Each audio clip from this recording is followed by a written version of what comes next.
नमस्कार साथियों, Ayush competition classes में आप सबका स्वागत है। हम विश्व का भूगोल पढ़ रहे हैं जिसमें हमारा यूरोप महाद्वीप चल रहा है। ये इसका आज दूसरा भाग है।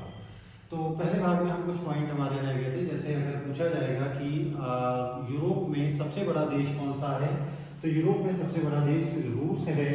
उसके बाद दूसरा बड़ा देश है यूक्रेन, और यूक्रेन के बाद तीसरा बड़ा देश है यहाँ पर फ्रांस।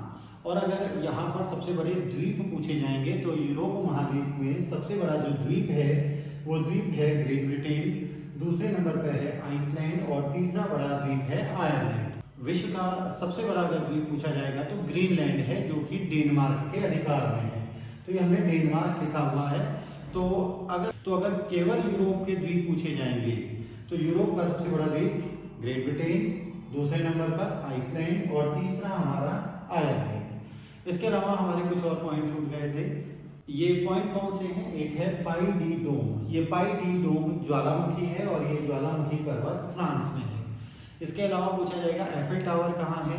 एफिल टावर भी फ्रांस में है। तीसरा क्वेश्चन यूनेस्को। तो यूनेस्को का गठन 1946 में हुआ था और यूनेस्को का जो मुख्यालय है वो भी फ्रांस में। एक प्रश्न यहाँ पर, जर्मनी की राजधानी बर्लिन। ये जर्मनी की राजधानी बर्लिन कौन सी नदी के किनारे है? ये स्प्री नदी के किनारे है। इंडियन पॉलिटी में क्वेश्चन आता है कि आयरलैंड के संविधान से हमने क्या लिया है? आयरलैंड के संविधान से हमने नीति निदेशक तत्व लिए हैं। संयुक्त राष्ट्र जो सुरक्षा परिषद है उसमें 5 स्थायी मेंबर हैं। उन 5 स्थायी मेंबर में से 3 मेंबर यहाँ पर आते हैं। एक आ जाता है रूस, दूसरा है फ्रांस और तीसरा है ब्रिटेन। इसके अलावा इंग्लैंड और चीन, इसके अलावा अमेरिका और चाइना है। तो अगर उनको छोड़ दें तो 5 मेंबर हमें ध्यान रखने हैं यहाँ पर, ब्रिटेन, फ्रांस और रूस। तो रूस तो यूरोप और एशिया दोनों में है, और केवल अगर यूरोप के मेंबर कहे जाएंगे तो ब्रिटेन और फ्रांस आंसर लगेगा। एक प्रश्न पूछा जाता है अक्सर, ट्रांसपेरेंसी इंटरनेशनल। तो ये ट्रांसपेरेंसी इंटरनेशनल, इसका मुख्यालय भी बर्लिन में है और इसका गठन हुआ है 1993 में। अगर प्रश्न पूछा जाएगा एमनेस्टी इंटरनेशनल का मुख्यालय कहाँ पर है, तो एमनेस्टी इंटरनेशनल का मुख्यालय है इंग्लैंड में। एमनेस्टी इंटरनेशनल का गठन हुआ था 1961 में। तो जो हमने पहला वीडियो देखा था उसमें हमारे कुछ पॉइंट रह गए थे जो हमने डिस्कस किए। यूरोप महाद्वीप में आगे बढ़ते हैं, देखते हैं इटली। तो इटली में अगर हम इसका पॉलिटिकल देखें तो इटली जो है यहाँ पर आपको भूमध्य सागर दिखेगा और यहाँ पर लिखा है एड्रियाटिक। हमें 3 द्वीप याद रखने हैं। ये जो ऊपर वाला है ये द्वीप हम पढ़ चुके हैं, ये कोर्सिका है, ये फ्रांस के पास है। नीचे जो द्वीप है ये है सर्डिनिया। तो एक महत्वपूर्ण प्रश्न यहाँ पर ये आता है कि इन दोनों द्वीपों के मध्य में, मतलब ये जो कोर्सिका और सर्डिनिया है, इन दोनों के मध्य में यहाँ पर कौन सी जल संधि है? इस जल संधि का नाम है बोनिफेसियो। इसके बाद यहाँ पर ये जो द्वीप है, इस द्वीप का नाम है सिसिली। ये सिसिली द्वीप पर भी इंग्लैंड का अधिकार है। और अगर प्रश्न पूछा जाएगा कि ये इटली और सिसिली के मध्य में यहाँ पर कौन सी जल संधि है, इस जल संधि का नाम है मेसिना जल संधि। तो हमें यहाँ पर ये याद रखना है। इसी जो सिसिली द्वीप है, सिसिली द्वीप से ऊपर यहीं पर एक छोटा सा द्वीप है, इस द्वीप का नाम है लिपारी द्वीप। तो ये सिसिली और लिपारी, ये दोनों द्वीप हमें याद रखने हैं क्योंकि यहाँ पर 2 ज्वालामुखी पाए जाते हैं। ये ज्वालामुखी कौन कौन से हैं? तो पहला है माउंट एटना।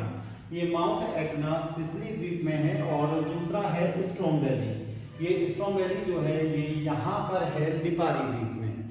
तो प्रश्न पूछा जाएगा लिपारी द्वीप कहाँ है? इटली में है। सिसिली कहाँ है? इटली में है। सर्डिनिया इटली में है। यहाँ पर 3 ज्वालामुखी आपको याद रखने हैं। पहला सिसिली में याद रखना है माउंट एटना। उसके बाद लिपारी द्वीप में आपको याद रखना है, उसका नाम है स्ट्रोम्बेली। तो स्ट्रोम्बेली को भूमध्य सागर का प्रकाश स्तंभ भी कहा जाता है।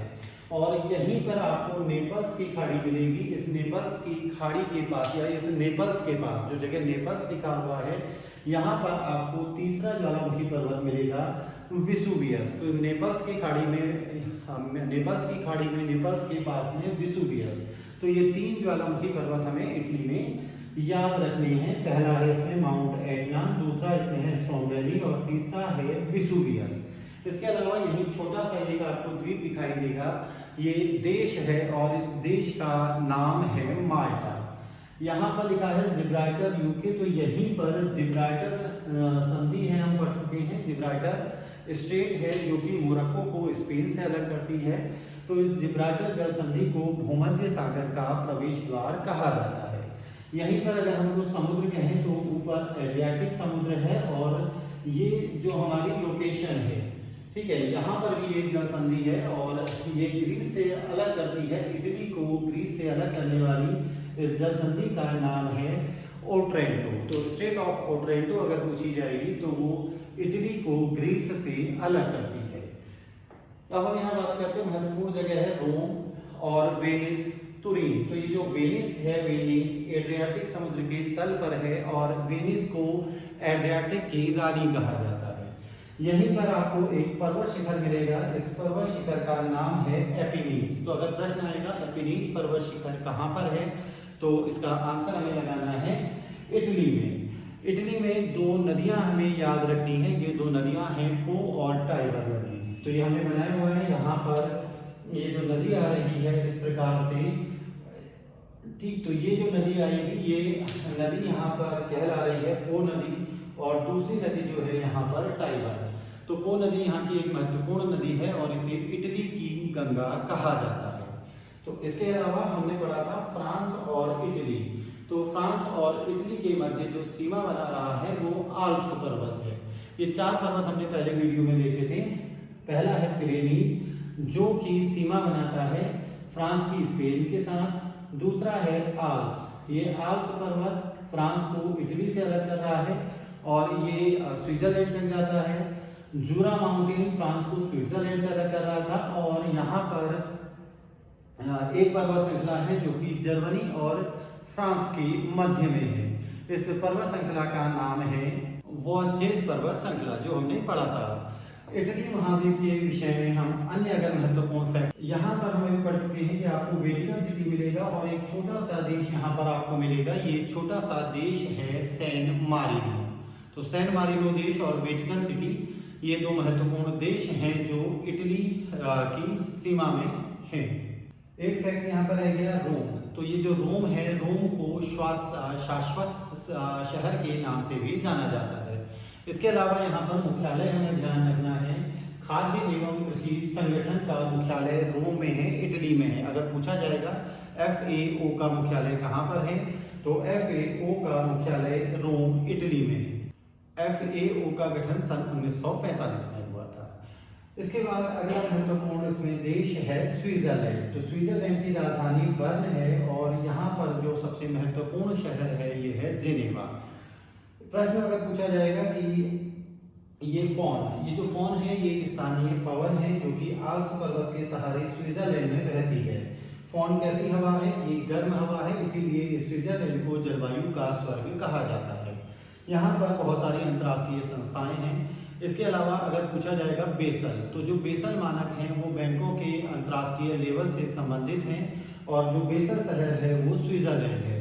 तो भारत की सरकार है उसके द्वारा भी बैंकों को सुदृढ़ रखने के लिए बेसल मानक अपनाए जा रहे हैं। तो अगर हम लक्ष्य में देख रहे हैं स्विट्जरलैंड, तो स्विट्जरलैंड एक कैसा देश है? ये लैंड लॉक्ड देश है और स्विट्जरलैंड और इटली के मध्य एक दर्रा है। इस दर्रे का नाम है ग्रेट सेंट बर्नार्ड दर्रा। तो अगर पूछा जाएगा ग्रेट सेंट बर्नार्ड दर्रा कहाँ है, ये स्विट्जरलैंड और इटली के मध्य में है। कुछ संस्थाएं जो यहाँ पर पूछी जाएंगी, ये हमें ध्यान रखना है कि विश्व मौसम विज्ञान संगठन का मुख्यालय कहाँ पर है? जेनेवा स्विट्जरलैंड में है। इसके अलावा रेड क्रॉस का मुख्यालय, WHO का मुख्यालय, ILO का मुख्यालय स्विट्जरलैंड में है। तो इस बार उत्तराखंड PCS में क्वेश्चन पूछा गया है कि ILO का गठन कब हुआ था, इंटरनेशनल लेबर ऑर्गेनाइजेशन का? इसका सही उत्तर है 1919। वो यहाँ पर अन्य जो महत्वपूर्ण संस्थाएं हैं, पहली उसमें महत्वपूर्ण संस्था है अंतर्राष्ट्रीय ओलंपिक समिति। तो अंतर्राष्ट्रीय ओलंपिक समिति का मुख्यालय लुसाने स्विट्जरलैंड में है और इसका गठन 1894 में हुआ था। अगली महत्वपूर्ण संस्था है यहाँ पर WWF। तो WWF का मुख्यालय भी स्विट्जरलैंड में है। इसका जो गठन है वो हुआ था 1961 में। तो इसका मुख्यालय है ग्लांड स्विट्जरलैंड में। तो ये जो जगह है ग्लांड स्विट्जरलैंड WWF के मुख्यालय के लिए फेमस है और गठन हुआ है 1961। विश्व आर्थिक मंच का भी जो मुख्यालय है जेनेवा स्विट्जरलैंड में है, और वर्ल्ड इकोनॉमिक फोरम, तो इसका भी गठन हुआ है 1971 में। रेड क्रॉस हम पढ़ चुके हैं, रेड क्रॉस का गठन हुआ है सन 1863 में। अंटकार्ड का मुख्यालय भी जेनेवा में है, गठन हुआ है सन 1964 में। WTO हम पढ़ चुके हैं कि WTO का मुख्यालय भी जेनेवा में है, और इसका गठन हुआ है सन 1995 में। WTO को पहले गेट कहा जाता था, गेट का गठन हुआ था सन 1948। WHO का मुख्यालय जेनेवा स्विट्जरलैंड, गठन हुआ है सन 1948। तो ये अभी हमने दो महत्वपूर्ण देख लिए, इटली और स्विट्जरलैंड। इसके बाद हम अन्य महत्वपूर्ण जाते हैं, यहाँ पर है बेल्जियम। तो बेल्जियम की राजधानी है ब्रुसेल्स, तो ये भी महत्वपूर्ण है। और अगर पूछा जाएगा नाटो, तो नाटो की फुल फॉर्म है नॉर्थ अटलांटिक ट्रीटी ऑर्गेनाइजेशन, और इसमें जो अटलांटिक महासागर है, इस अटलांटिक महासागर के में जो महत्वपूर्ण देश हैं, उन देशों का एक संगठन है जिसमें वर्तमान में सदस्यों की संख्या 30 है। तो एक बार देख लीजिएगा कि ये संख्या कहीं घट या बढ़ तो नहीं गई है। तो नाटो का अगर मुख्यालय पूछा जाएगा, नाटो का मुख्यालय ब्रुसेल्स में है, और ब्रुसेल्स बेल्जियम की राजधानी है। इसके अलावा यूरोपीय संघ, तो यूरोपीय संघ भी हम पढ़ चुके हैं। यूरोपीय संघ का जो मुख्यालय है वो भी ब्रुसेल्स बेल्जियम में है। अगला महत्वपूर्ण देश यहाँ पर लग्जमबर्ग हम पढ़ चुके हैं, छोटा सा देश है, और ऊपर एक देश है नीदरलैंड। तो नीदरलैंड की राजधानी है एम्स्टर्डम, और यहाँ पर जो महत्वपूर्ण शहर है वो है हेग। हेग में क्या है, अंतर्राष्ट्रीय न्यायालय है। तो उत्तराखंड में क्वेश्चन ग्रुप सी में भी पूछा जा चुका है कि इस अंतर्राष्ट्रीय न्यायालय का मुख्यालय कहाँ है, हेग में है। कार्यकाल कितने साल होता है, 9 साल का। तो इस इंटरनेशनल कोर्ट ऑफ जस्टिस में कुल 15 जज होते हैं, और जिनका कार्यकाल 9 साल का होता है। तो वर्तमान में भारत के दलवीर भंडारी भी अंतर्राष्ट्रीय न्यायालय में जज है। अगर प्रश्न पूछा जाएगा ग्रीन पीस, तो ग्रीन पीस का मुख्यालय कहाँ है? ग्रीन पीस का मुख्यालय एम्स्टर्डम नीदरलैंड में है। डेनमार्क की राजधानी कोपेनहेगन है, और पूछा जाएगा ये कोपेनहेगन कौन से द्वीप में है? तो कोपेनहेगन यहाँ पर इस द्वीप का नाम है जीलैंड। विश्व का जो सबसे बड़ा द्वीप है वो डेनमार्क है। डेनमार्क उत्तरी अमेरिका महाद्वीप पर है, और उस ग्रीनलैंड पर भी डेनमार्क का अधिकार है।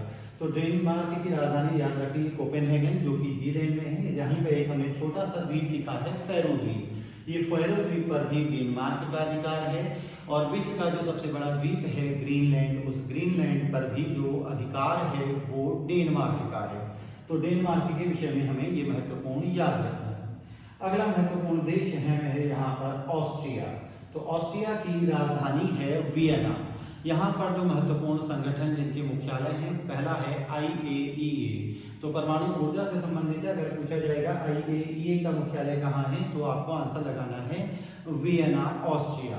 इसके अलावा एक संगठन हमने और पढ़ा था, उस संगठन का नाम है ओपेक। तो ओपेक का गठन बगदाद में हुआ था, और अगर ओपेक का मुख्यालय पूछा जाएगा तो ओपेक का मुख्यालय ऑस्ट्रिया वियना में है। ये ओपेक क्या है? ये जो पेट्रोलियम निर्यातक देश हैं उनका एक समूह है, एक ग्रुप है। तो IAEA याद रखना है, ओपेक याद रखना है, और तीसरा इसमें एक और महत्वपूर्ण संस्थान हमें ऑस्ट्रिया में याद रखना है, CTBT का मुख्यालय भी कहाँ पर है? ऑस्ट्रिया वियना में है। और 1996 में CTBT अस्तित्व में आया, और भारत CTBT का मेंबर नहीं है। अगर ओपेक का गठन पूछा जाएगा तो मुख्यालय तो इसका वियना ऑस्ट्रिया में है, गठन बगदाद में हुआ था, गठन हुआ 1960 में। और IAEA का अगर गठन पूछा जाएगा तो आंसर लगाना है 1957। तो ये महत्वपूर्ण शहर भी हम देख चुके हैं, द्वीप देख चुके हैं, इटली, स्विट्जरलैंड, उसके बाद लग्जमबर्ग, बेल्जियम, नीदरलैंड, डेनमार्क और ऑस्ट्रिया। इसके बाद हम आगे और देशों को देखना शुरू करते हैं। तो अभी हमने जो पढ़ा कि इंटरनेशनल ओलंपिक कमेटी का जो मुख्यालय है वो स्विट्ज़रलैंड में है, लेकिन ध्यान रखना है कि IOC का जो गठन हुआ था वो फ्रांस में हुआ था। एक प्रश्न यहाँ उत्तराखंड PCS में और पूछा गया है कि न्यू ब्रिटेन और न्यू आयरलैंड द्वीप कहाँ पर है? तो ये ब्रिटेन और आयरलैंड द्वीप हैं। न्यू ब्रिटेन और न्यू आयरलैंड द्वीप आपको प्रशांत महासागर में मिलेंगे। ऑस्ट्रेलिया महाद्वीप जहाँ पर है उसके उत्तर में, उसके नॉर्थ में अगर हम नक्शे में देखेंगे तो वहाँ पर न्यू ब्रिटेन और न्यू आयरलैंड द्वीप हैं। तो ये प्रश्न उत्तराखंड PCS में पूछा जा चुका है। तो ये यहाँ अटलांटिक महासागर है, और वो जो हैं वो प्रशांत महासागर के दो छोटे छोटे से द्वीप हैं। तो इस प्रकार के प्रश्न भी उत्तराखंड लोक सेवा आयोग पूछ रहा है। यहाँ पर अब हमारा जो महत्वपूर्ण है अन्य हम शहर देख लेते हैं, देश देखते हैं। तो वो देश हैं नॉर्वे। नॉर्वे की राजधानी है ओस्लो। स्वीडन की राजधानी है स्टॉकहोम। तो जब हमने नोबेल पुरस्कार पढ़े थे तो नोबेल पुरस्कार हर साल 10 दिसंबर को अल्फ्रेड नोबेल की स्मृति में दिए जाते हैं, जिन्होंने डायनामाइट की खोज की थी। तो नोबेल जो अल्फ्रेड नोबेल हैं वो स्वीडन के ही हैं। तो यहाँ ध्यान रखना है कि ये जो नोबेल पुरस्कार के समय हमने देखा था कि कौन से हम ओस्लो से दिए जाते हैं, कौन से स्टॉकहोम से दिए जाते हैं। इसके अलावा जो पहला क्या कहते हैं स्टॉकहोम में सन 1972 में एक सम्मेलन हुआ था। ये प्रश्न भी अभी हाल ही में उत्तराखंड लोक सेवा आयोग ने पूछा है। तो आयोग ने वहाँ आंसर 1968 दिया था, लेकिन इसका सही जो उत्तर है 1972 है। और उसी सम्मेलन के बाद भारत में भी जिम कॉर्बेट नेशनल पार्क को टाइगर रिजर्व बनाया गया था। इसके अलावा हेलेंस्की में पहला जो सम्मेलन हुआ था समुद्रों को बचाने से संबंधित हुआ था। तो पर्यावरण में भी हम स्टॉकहोम और हेलेंस्की को पढ़ चुके हैं। नॉर्वे और स्वीडन हमें नोबेल पुरस्कार के लिए ध्यान रखने हैं। इसके अलावा जब रैंकिंग आती है विभिन्न संस्थाओं की तो उसमें जो अक्सर देश होते हैं, कभी डेनमार्क, नॉर्वे, स्वीडन या फिनलैंड, यही जो देश हैं ये टॉप 3 में रहा करते हैं। अन्य इसमें देश हैं एस्टोनिया, लाटविया और लिथुआनिया। तो ये 1991 से पहले रूस को यूएसएसआर कहा जाता था। 1991 में रूस का विघटन हुआ तो जो 15 देश वहाँ पर बने उनमें से इन 3 देशों ने एस्टोनिया, लाटविया और लिथुआनिया ने एक ग्रुप बनाया गया जिसमें ये तीनों देश शामिल नहीं हुए, अन्य 12 देश उसमें शामिल हुए। तो उस संगठन को CIS कहा जाता है और CIS का मुख्यालय है बेलारूस की राजधानी मिन्स्क में। तो ये हमें बेलारूस की राजधानी मिन्स्क ध्यान रखनी है। यूक्रेन में जो घास का मैदान पाया जाता है, इस घास के मैदान को स्टेपी कहा जाता है। तो ये यूक्रेन और रूस के मध्य युद्ध चला है। 1991 तक यूक्रेन रूस का ही भाग था और इस क्षेत्र को रूस का अन्न भंडार कहा जाता था। तो बेलारूस ध्यान रखना है, यूक्रेन याद रखना है। पोलैंड की राजधानी क्या है? वारसा। चेक रिपब्लिक की राजधानी है प्राग। तो पोलैंड और जर्मनी के बीच हिंडनबर्ग रेखा है। और इसके अलावा अगर नदी पूछी जाएगी तो ओडर नदी, ये जो ओडर नदी है ये दोनों के मध्य सीमा बनाती है जर्मनी और पोलैंड के मध्य। इसके अलावा एक बंदरगाह हमारा रह गया है रॉटरडम बंदरगाह। तो रॉटरडम बंदरगाह नीदरलैंड में है और ये जो बंदरगाह है ये जर्मनी और नीदरलैंड दोनों का संयुक्त बंदरगाह है। इसके अलावा पोलैंड में आपको दूसरी नदी याद रखनी है, ये नदी है आपकी विस्चुला। तो ओडर और विस्चुला नदी याद रखनी है। यहाँ पर जो पर्वत शिखर आपके भी मध्य में आ रहा है, इस पर्वत शिखर का नाम है कार्पेथियन। तो ये कार्पेथियन रेंज हमें यहाँ पर याद रखनी है। इसके बाद नीचे देश है मालदोवा, रोमानिया, यहाँ पर ऑस्ट्रिया की राजधानी वियना है। तो प्रथम विश्व युद्ध का तात्कालिक कारण यही था कि ऑस्ट्रिया ने सर्बिया पर आक्रमण कर दिया था। Slovenia, Corsica, Bosnia Herzegovina, Montenegro, Kosovo, Albania, Macedonia और ग्रीस की राजधानी है यहाँ पर एथेंस। अन्य है यहाँ पर बुल्गारिया की राजधानी सोफिया, सर्बिया की राजधानी बेलग्रेड। तो ये बुल्गारिया जो है यहाँ पर गुलाब की घाटी पाई जाती है और ये जो इसकी राजधानी है सोफिया, ये गुलाब के इत्र बनाने के लिए फेमस है। यहाँ पर लिखा है टर्की। तो टर्की मुख्यतः एशिया महाद्वीप में है, हम वहीं पढ़ेंगे, लेकिन टर्की का एक छोटा सा भाग यूरोप महाद्वीप में भी आता है। और इस्तांबुल, तो यहाँ पर एक महत्वपूर्ण शहर टर्की का इस्तांबुल यूरोप महाद्वीप में ही शामिल है। इसके अलावा अगर कुछ हम अन्य यहाँ पर सारी नदियाँ तो देख ही चुके हैं, टेगस, ड्यूरो, लोरी, सीन, राइन, एल्ब, ओडर, विस्चुला। इसके अलावा यूराल, ठीक है, यूराल नदी और ये जो वोल्गा नदी हैं दोनों ही कैस्पियन सागर में मिल रही हैं। अगर यूरोप महाद्वीप की सबसे लंबी नदी पूछी जाएगी तो सबसे लंबी नदी है यहाँ पर वोल्गा। घास के मैदान हम पढ़ चुके हैं, स्टेपी जो कि शीतोष्ण कटिबंधीय घास है। यहाँ पर 4 नदियाँ हमें यूरोप में ध्यान रखनी हैं। पहली है डॉन, दूसरी है नीपर, तीसरी है निस्टर और चौथी है डेन्यूब। तो अगर पूछा जाएगा यूरोप महाद्वीप की 4 नदियाँ जिनका नाम डी से शुरू होता है, तो डॉन है, नीपर, तो नीपर में भी डी है, डी साइलेंट है। और इसके अलावा निस्टर भी डी से स्टार्ट होती है, यहाँ भी डी साइलेंट है। और चौथी है डेन्यूब। डेन्यूब नदी के विषय में महत्वपूर्ण ये है कि ये यूरोप के 5 देशों की राजधानियों से होकर गुजरती है। ये राजधानी हैं बेलग्रेड, बुखारेस्ट, बुडापेस्ट, वियना और ऑस्ट्रिया। तो ये डेन्यूब नदी हमने पढ़ा था ब्लैक फॉरेस्ट से निकलती है, जो कि ब्लैक सी में गिर रही है। एक चीज़ यहाँ पर कैस्पियन सी जो है, ये कैस्पियन सी को हम एशिया महाद्वीप में पढ़ेंगे। बस हमें 2 ये ध्यान रखना है कि कौन सी नदियाँ यहाँ पर जा रही हैं, यूराल और वोल्गा। वापस हम डेन्यूब नदी में आते हैं तो पहला यहाँ पर हमें क्या मिलेगा कि ऑस्ट्रिया की राजधानी वियना, हंगरी की राजधानी बुडापेस्ट, रोमानिया की राजधानी बुडारेस्ट और सर्बिया की राजधानी बेलग्रेड। ये चारों राजधानियाँ जो महत्वपूर्ण शहर हैं, ये चारों राजधानियाँ डेन्यूब नदी के किनारे हैं। तो ये सारी नदियाँ हमारी हो चुकी हैं, बाकी हम पो और टाइबर नदी भी पढ़ चुके हैं। पर्वत शिखर में एक चीज़ यहाँ पर ध्यान रखनी है, काकेशस पर्वत। तो अगर प्रश्न पूछा जाएगा काकेशस पर्वत कहाँ है, तो ये इसकी लोकेशन है। और अगर पूछा जाता है यूरोप महाद्वीप का सर्वोच्च पर्वत शिखर कौन सा है, इसका सही उत्तर है माउंट एल्ब्रूस। इस माउंट एल्ब्रूस की जो हाइट है ये है 5642 मीटर। तो ये भी एक ज्वालामुखी पर्वत था, निष्क्रिय है। तो सबसे ऊंची चोटी है यूरोप महाद्वीप की माउंट एल्ब्रूस और काकेशस हमें ध्यान रखनी है। तो सभी महत्वपूर्ण पर्वत शिखर हम यहाँ पर देख चुके हैं, पिरेनीज, आल्प्स, जूरा, उसके बाद वॉसजेस, ब्लैक फॉरेस्ट, पिनाइन, कार्पेथियन, यूराल और काकेशस। सारी महत्वपूर्ण नदियाँ भी हमारी हो चुकी हैं, 3 झीलें हो चुकी हैं, लोडेगा, ओनेगा और कैस्पियन सी। यहाँ पर ब्लैक सी है, भूमध्य सागर हो चुका है। तो लगभग हमारा ये यूरोप महाद्वीप अधिकतर चीज़ें हो चुकी हैं। कुछ पॉइंट जैसे हमने लिखा है यहाँ नॉर्थ अटलांटिक ड्रिफ्ट। तो जब हमने उत्तरी अमेरिका महाद्वीप पढ़ा था तो हमने वहाँ पर गल्फ़ की स्ट्रीम पढ़ी थी।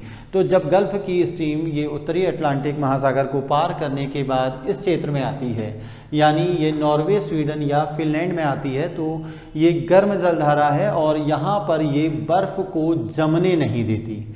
ठीक है, तो जब ये बर्फ़ को जमने नहीं देती है तो यहाँ पर ज़्यादा ठंड नहीं पड़ती है।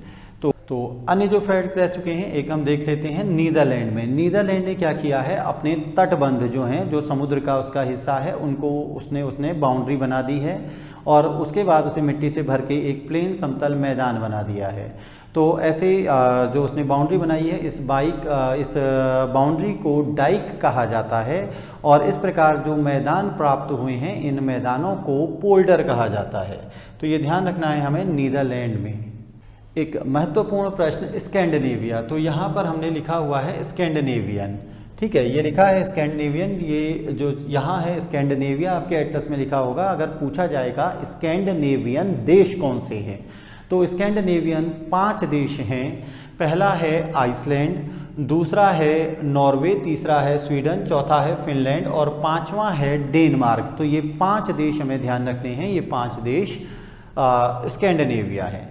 इसके अलावा एक देश हमारा रह गया डेनमार्क। तो डेनमार्क की राजधानी है कोपेनहेगन। तो अगर प्रश्न पूछा जाएगा कि कोपेनहेगन कौन से द्वीप में है, इस द्वीप का नाम है जीलैंड।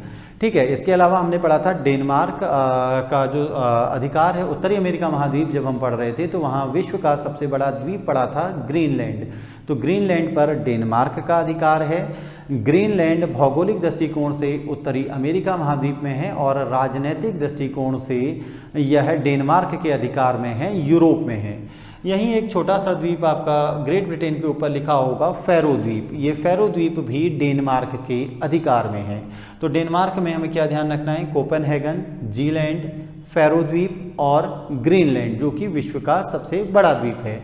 तो अभी उत्तराखंड पीसीएस में क्वेश्चन भी आया था, विश्व का दूसरा कौन सा बड़ा द्वीप है, तो हमें ये ध्यान रखना है, पहला ग्रीनलैंड है, दूसरा बड़ा द्वीप न्यू गिनी है, तीसरा बोर्नियो है और चौथा बड़ा द्वीप है मेडागास्कर।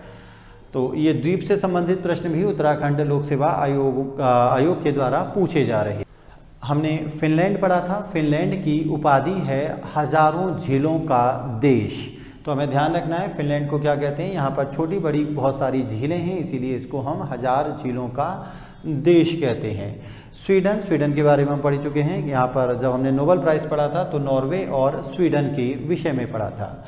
नॉर्वे को कहा जाता है मध्य रात्रि के सूर्य का देश। इसके अलावा एक प्रश्न ये है कि अगर विश्व का पहला कल्याणकारी राज्य पूछा जाएगा, विश्व का पहला कल्याणकारी राज्य, आप आंसर लगाएंगे स्वीडन। एक प्रश्न यहाँ पर बनेगा, बाल्कन प्रायद्वीप कौन से हैं? तो ये ध्यान रखना है कि बाल्कन प्रायद्वीप में यहाँ पर ये देश आएंगे। तो एक देश पहले हुआ करता था यूगोस्लाविया, तो सर्बिया के बनने के बाद उस देश का अस्तित्व यहाँ पर समाप्त हो गया है। इसके अलावा एक दो पॉइंट जो हमने लिखे हैं, अगर ये प्रश्न भी उत्तराखंड आयोग के द्वारा पूछा गया था, इटली से अगर हम प्रमुख व्यक्तित्व की बात करें तो ये हमने इटली पढ़ा था। ये हमारे नक्शे में इटली है जिसकी राजधानी रोम है। तो मेजनी, काबूर, गैरिबाल्डी और मुसोलिनी ये सभी लोग इटली से संबंधित हैं। जर्मनी से बिस्मार्क और हिटलर संबंधित हैं। तो जो बिस्मार्क है वो जर्मनी का एकीकरण करना चाहता था प्रशा के नेतृत्व में। फ्रांस में हम सभी लोग पढ़ चुके हैं। ऑस्ट्रिया में हमें ध्यान रखना है, यह है ऑस्ट्रिया, और यहाँ से जो फेमस पर्सनैलिटी थी वर्ल्ड हिस्ट्री में उसका नाम है मेटरनिक। और अगर तुर्की से पूछा जाएगा तो तुर्की में है मुस्तफ़ा कमाल पाशा। तो ये हमारा एक वीडियो लेक्चर चल रहा था जिसमें हम यूरोप महाद्वीप की प्रमुख नदी, पर्वत शिखर, वहाँ के पठार, जल संधियाँ, प्रमुख द्वीप और वहाँ के प्रमुख देश और उन देशों की विशेषताएं क्या हैं, कौन कौन से मुख्यालय यहाँ पर क्या हैं, ये हमने रिवीजन करने की कोशिश की। तो हमारे जो भी वीडियो हैं वो हम रिवीजन करने के माध्यम से बना रहे हैं ताकि जो स्टूडेंट्स हैं प्रतियोगी परीक्षाओं से पहले 20 से 25 मिनट, 30 मिनट या कभी 15 मिनट में अपना एक पूरा टॉपिक रिवाइज कर सकें। तो इसी के साथ हमारा आज का ये टॉपिक समाप्त होता है और अगले वीडियो में हम एशिया महाद्वीप के विषय में डिस्कशन करेंगे।